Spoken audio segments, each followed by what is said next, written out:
प्रथम नमस्कार। छत्रपती संभाजीनगर जिल्ह्यातून कन्नड तालुक्यातून आणि देवपूळ गावातून मी कुमारी अश्विनी मंगल शेषराव घुगे आपणासमोर विषय बोलते स्वर्गीय लोकनेते गोपीनाथरावजी मुंडे साहेब। आज महाराष्ट्रभर फिरत असताना आपल्याला धार्मिक गड दिसतील, ऐतिहासिक गड दिसतील, परंतु जगाच्या इतिहासात पहिल्यांदा घटना घडली। बीड जिल्ह्यात परळी तालुक्यात माणसाचा गड उभा राहिला आहे आणि त्या गडाचं नाव आहे स्वर्गीय लोकनेते गोपीनाथरावजी मुंडे साहेब।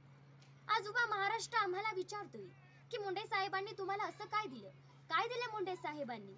मुंडे साहेबांनी आम्हाला धन, दौलत, जमीन, पैसा, अडका अजिबात नाही। पण मुंडे साहेबांनी काय दिलं? मुंडे साहेबांनी आम्हाला खरं तर स्वाभिमान दिला जगण्यासाठी, हिम्मत दिली लढण्यासाठी। एवढंच नाही तर धैर्य दिलं, धाडस दिलं। म्हणूनच मुंडे साहेब आजही आमच्या मनामनामध्ये आणि रक्तारक्तामध्ये जिवंत आहे। अध्यक्ष महोदय, नाथरा वैद्यनाथाच्या परळी जवळचे गाव जिल्हा बीड इथल्या एका तरुणाने अगदी दिल्लीपर्यंत झेप घेतली, परंतु यामध्ये त्यांना अनेक संकटातून सामोरे जावं लागलं। नाथरा या गावी मुंडे साहेबांचा जन्म 12 डिसेंबर 1949 रोजी गरिबीशी झगडणाऱ्या एका शेतकरी कुटुंबात झाला।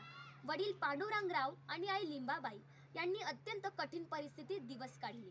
उपासमारीच्या घरात जन्मलेल्या मुंडे साहेबांना शिक्षणासाठी मोठा संघर्ष करावा लागला। वयाच्या 20व्या वर्षी वडिलांचं छत्र गेलं आणि बालवयातच अनेक संकटांना सामोरे जावं लागलं। तशाही परिस्थितीमध्ये त्यांच्या मोठ्या बंधूंनी त्यांची शिक्षणाची संपूर्ण जबाबदारी उचलली, तरीही गरिबीचे चटके बसत होते। याच दरम्यान ते ऊसतोडणी मजुरांच्या बैलगाड्या बघायचे आणि त्यांच्यावरील त्या बिकट परिस्थितीचा जो परिणाम आहे तो त्यांच्या बालमनावरती करून गेला आणि तेव्हा त्यांनी ठरवलं की यांच्यासाठी काहीतरी करायचं, असा त्यांनी मनाशी पक्का निर्धार केला। त्याही पुढे जाऊन सांगायचं म्हटलं तर 1978ला त्यांची जी राजकीय कारकिर्दी आहे तिची खऱ्या अर्थानं सुरुवात झाली। 1978ला बीड जिल्हा परिषदेची त्यांनी रेणापूर मतदारसंघातून निवडणूक लढवली व त्यांचा सर्वाधिक मतांनी विजय देखील झाला। मुंडे साहेब जनसंघ ते भाजप हा जो त्यांचा प्रवास आहे त्यांनी त्यांचे परम मित्र आदरणीय प्रमोदजी महाजन साहेब यांच्यासोबत केला। ते मोटरसायकलवरून पिशवी घेऊन भाजपचा प्रचार देखील करत होते। आज आपण बघतो की हा जगाचा पोशिंदा शेतकरी भुकेला, उपाशी, पडक्या घरात, सदा दरिद्री का याचे चिंतन चालू होते। याची साहेबांनी कारणे शोधली, त्यावरती विचार केला व त्यांनी कर्जबाजारी शेतकऱ्यांची बाजू घेत कर्जमुक्तीचे आंदोलन सुरू केले। यात 2 लाख शेतकरी हे 10 मार्च 1988ला सहभागी झाले होते। पुढे 16 डिसेंबर 1989ला तब्बल 7 लाख शेतकरी मोर्चामध्ये सहभागी झाले होते आणि याचाच अर्थ असा झाला की शेतकऱ्यांची 500 कोटींची कर्जमाफी करण्यास सरकारला भाग पाडले। त्याही पुढे जाऊन सांगायचं म्हटलं तर 1992 आणि 95 हा जो कालखंड आहे तो कालखंड खरं तर सर्वोत्तम साहेबांसाठी ठरला। यामध्ये ते विरोधी पक्षनेते म्हणून त्यांनी भूमिका बजावली।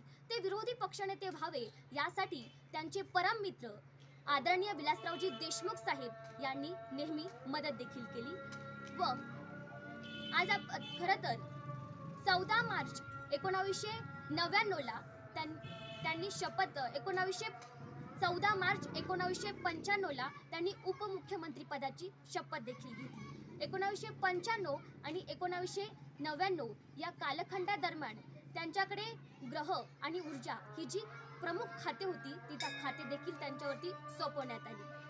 आज बघतो आज खरं तर त्यांनी कधीच जातीवाद केलाच नाही, उलट आंतरजातीय विवाह करून जातीवादावरती आळा देखील घालताना आपल्याला दिसून येतो। त्यांचे मित्र प्रमोदजी महाजन साहेब यांच्या भगिनी प्रज्ञाताईंशी त्यांनी विवाह केला व मुलाची आस न धरता तिन्ही मुलींना लहानाचं मोठं केलं।